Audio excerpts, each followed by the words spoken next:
Territory में आता था उस टाइम पे।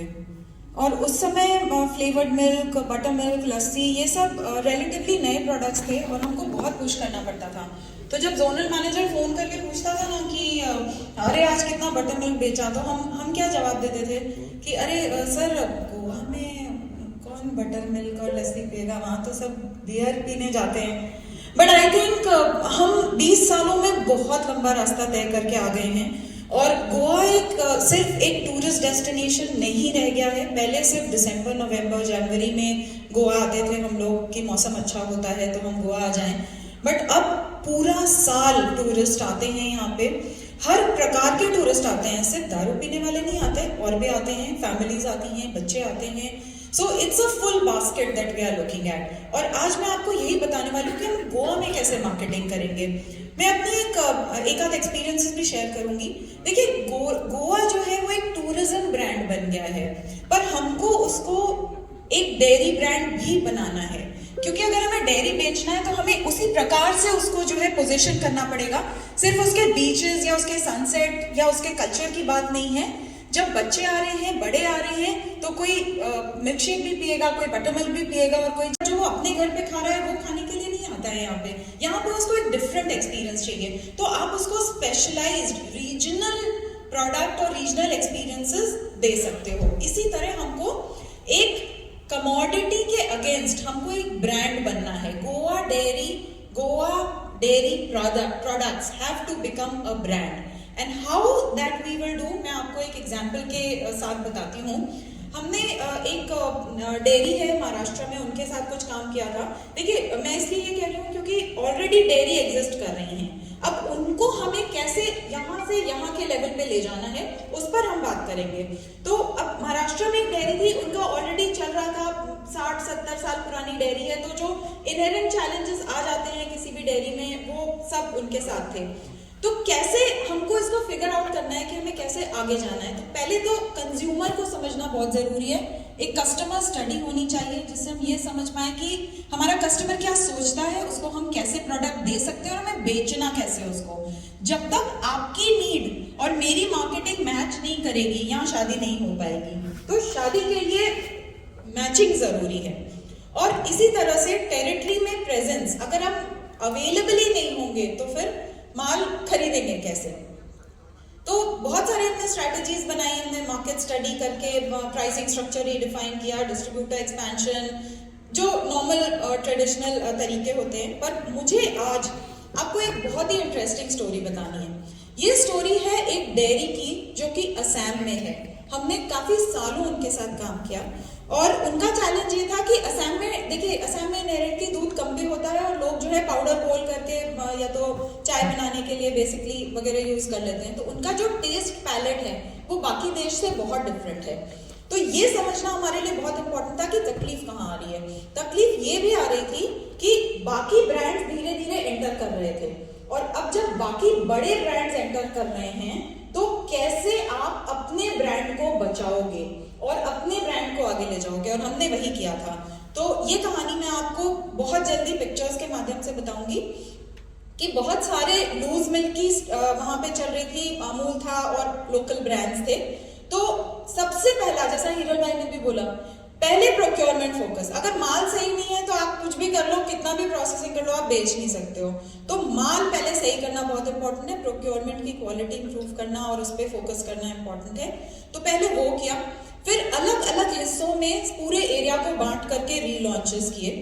उसके बाद ब्रांड का बेनिफिट जो है वो हमने बताया कि कैसे इस ब्रांड को लेने से आपको क्या फायदा होगा, और रैशनल और इमोशनल अपील के बीच में बैलेंस किया। कहीं पे आपको इमोशनल टच भी आएगा और कहीं पे उसकी वैल्यूज भी आपको समझ आएंगे कि ये प्रोडक्ट लेने से आपको क्या फायदे हैं, फोर्टिफाइड है, हेल्दी माइंड है, एक्सेट्रा एक्सेट्रा।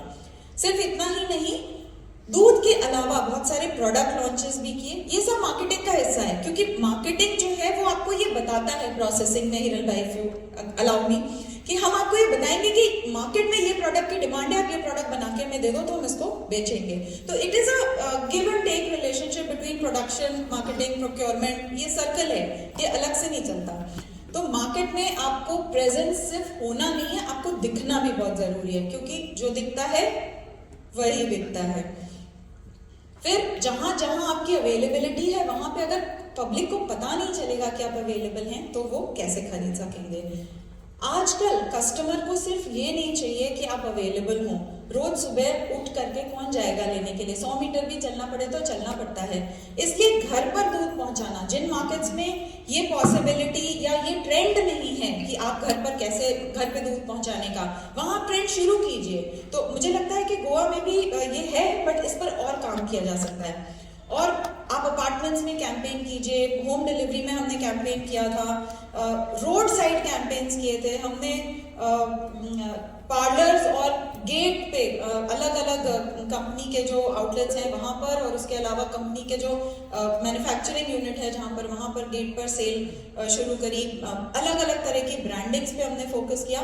एक बहुत इंटरेस्टिंग एक्टिविटी हमने करी थी जो हमने loose milk versus pasteurized and homogenized package milk का जो कैंपेन किया था, उससे बहुत फर्क पड़ता है, क्योंकि लोगों को ये समझ आने लगता है कि लूज मिल्क आपको लगता है कि ग्वाला सीधा आपके घर लेके आ रहा है, लेकिन कहाँ चैलेंजेस हैं जब आपको मालूम चलने लगता है तो कस्टमर को रियलाइज होता है कि भैया हमको पैकेज ही लेना चाहिए अगर हमको सेफ रहना है। तो इस तरह के कैंपेन्स करना बहुत फायदेमंद होता है।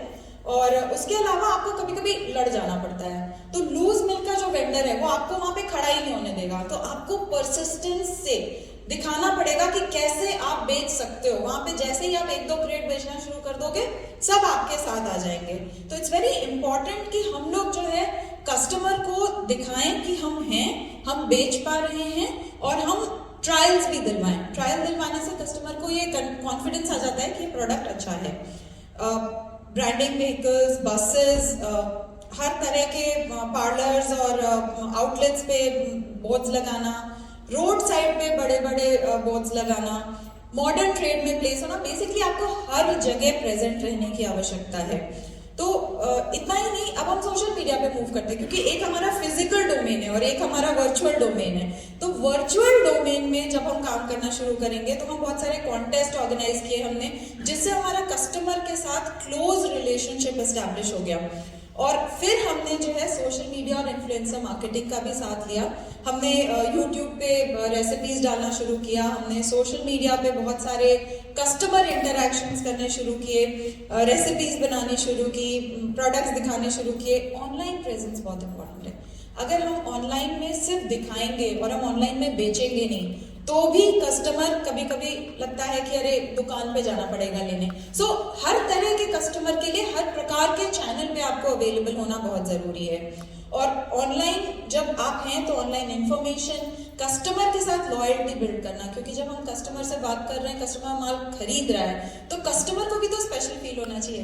देखिए जब हम कोई चीज खरीदते हैं, मान लीजिए मैं वॉशिंग मशीन खरीदी, तो जब हम फोन करके कंपनी वाले हमसे पूछते हैं कि सर सब ठीक है ना, अच्छा चल रहा है, कोई प्रॉब्लम तो नहीं आ रही है, that is what really makes or breaks your trust or your faith in the brand. So it is very important for us कि हम loyalty जो है वो कस्टमर की हम पकड़ के रखें, हम उसको जाने नहीं दें। और अपने रिटेलर्स को खुश रखना, उनके लिए ये हमने बिल बुक बनाई थी, गिफ्ट्स किए थे।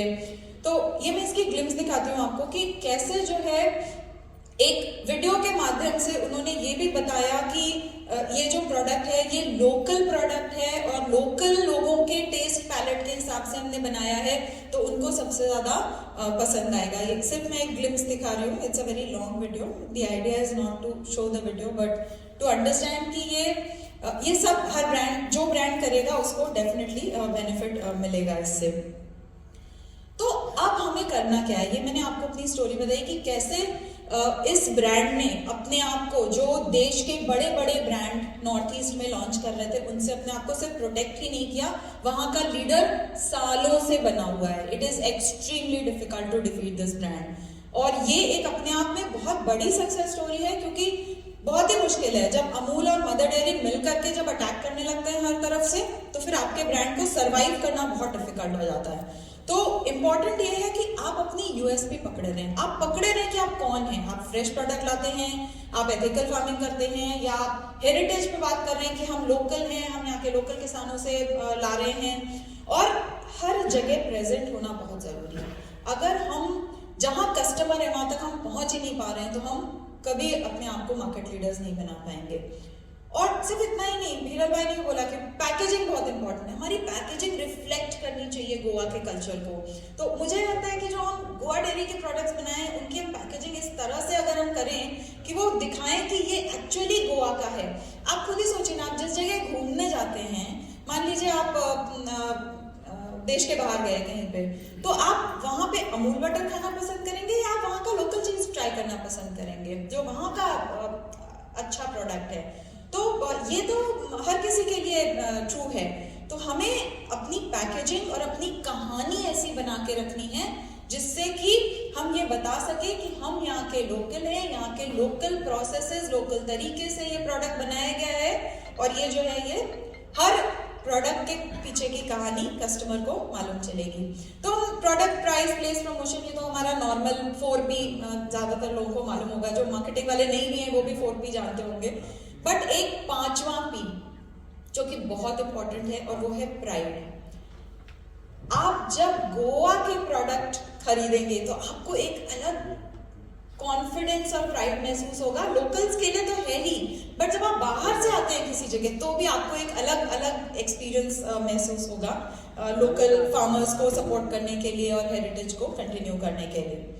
तो जो गोवा का जो कल्चर है उसको एक ब्रांड एसेट की तरह यूज करना है, आइडेंटिटी बनानी है, एक इमोशनल स्टोरी बनानी है कि इसकी वजह से गोवा का जो हेरिटेज है और जो कल्चर है वो हम आज भी जो गोवा के किसान हैं उनके साथ हम इसको प्रिजर्व कर पा रहे हैं। तो गोवा डेयरी जो है सिर्फ ऐसा नहीं है कि यहाँ पे अकेले काम करना है, जो भी पार्टनर्स मिलेंगे उनके साथ मिलकर के जब हम आगे बढ़ेंगे तो गोवा के बाहर आप लड़िए, एक दूसरे को काटिए भी, लेकिन अंदर में सब मिलके काम करना है। जब हम मिलके काम करेंगे तो सबकी स्ट्रेंथ बढ़ती है। और यही मेरा आज का थीम है कि हम लोग अगर किसी भी हालत से, किसी प्रकार से कोलैबोरेट कर सकें तो आई एम श्योर कि सबको बेनिफिट होगा। और डिजिटली ये चीज़ें हैं, व्हाट्सएप यूज़ कीजिए कस्टमर को इंटरैक्ट करने के लिए, सोशल स्टोरी टेलिंग, इंस्टाग्राम पे आजकल एवरीबडी, सिर्फ यंगस्टर्स ही नहीं, हम सब भी इंस्टाग्राम पे जाते हैं क्योंकि कहानी इतनी बढ़िया हमको जो है मालूम चलती है। विद इन लाइक 30 सेकेंड्स हम पूरी चीज़ समझ जाते हैं कि वहाँ पे क्या चल रहा है। तो इस तरह से इन्फ्लुएंसर पार्टनरशिप्स और एक्सेस टू इंफॉर्मेशन जो है वो ट्रांसपेरेंसी को मॉडर्न लुक देता है। और अब अगर हम इस तरह के एक्टिविटीज को एक होलिस्टिक व्यू दे करके करेंगे तो गोवा डेयरी और गोवा जो है वो सिर्फ एक टूरिज्म ब्रांड नहीं, एक डेयरी ब्रांड भी बन सकता है। यही मेरा आज का मैसेज है। Thank you so much. Thank you, Rishi. You have explained very well.